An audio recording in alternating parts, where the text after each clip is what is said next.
How much is actually left on the table that people don't realize?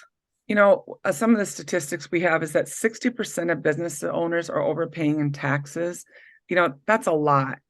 People often ask me, how do you know if you have a good CPA? And I always say, are they bringing you tax credits and are they strategizing with you? And I bet 99% of the people I talk to are in that category. They're like, well, no, I just bring them my numbers. Like you said, I bring them my receipts, Fong, and they give me a number. So $1.5 billion in annual refunds went untouched. That's Oh, an incredible amount of money.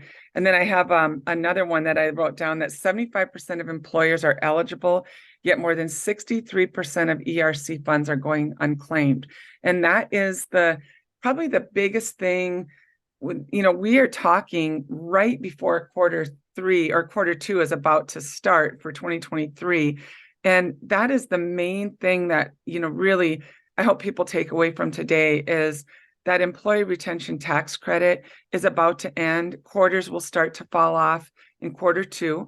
Currently, there's 6 quarters available, and I just don't want to see people leaving that money on the table. It's a once in a lifetime opportunity, but what it is, Fong, is a refund of overpaid payroll taxes.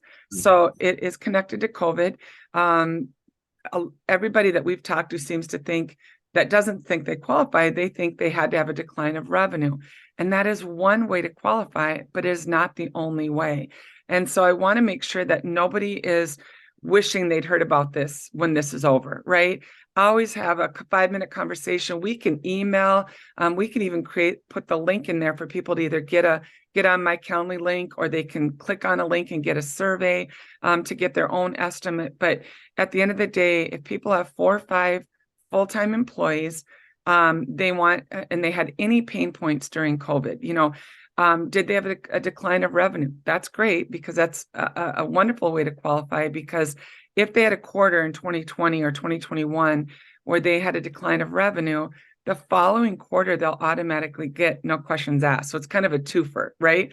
So, but if they did not have a decline of revenue, which the vast majority of our companies did not, and we've done 4,000 of these recoveries so far, and recovered almost $1 billion in recovery. That's a lot of money to help our clients that they can do whatever they want with.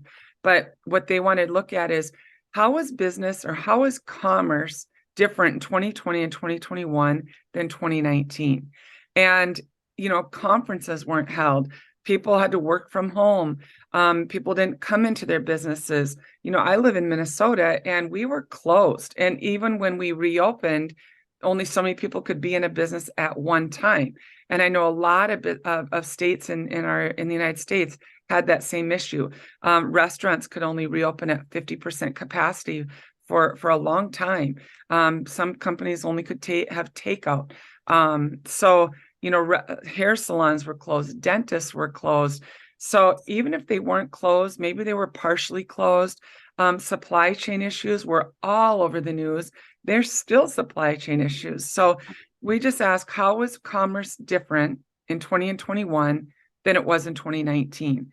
And if they had any issues, let's at least have a conversation. So, and if people took the PPP, they may want to for sure look at it, because we're finding the vast majority of those people qualified.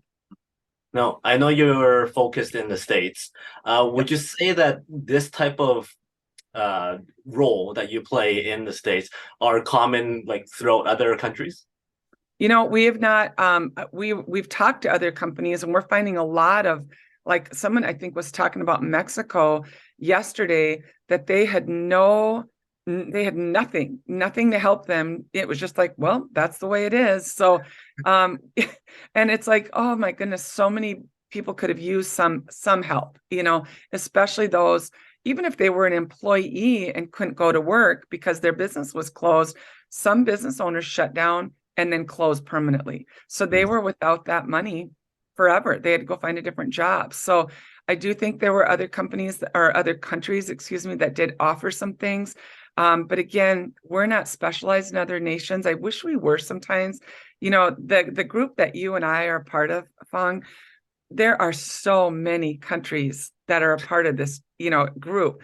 Yeah. And it makes me sad when I can't help them. We've had multiple conversations just trying to help business owners, because some people do business in the United States, but they're not based here, you know? Mhm. So we always say, let's have a conversation, see if there's anything we can do to help them. And if we can't, we'll tell them, because we do not want to waste anybody's time or their money. Mhm. We really want to add value. And if we can't, we're going to tell somebody. Mhm. 3. 1, 2, 3. So if you had to relate success to a purse, how is success like a purse? Okay. So the bigger the purse, the more you're going to put in it, right? The smaller the purse, the smaller items that go in there. You're going to like only the necessities.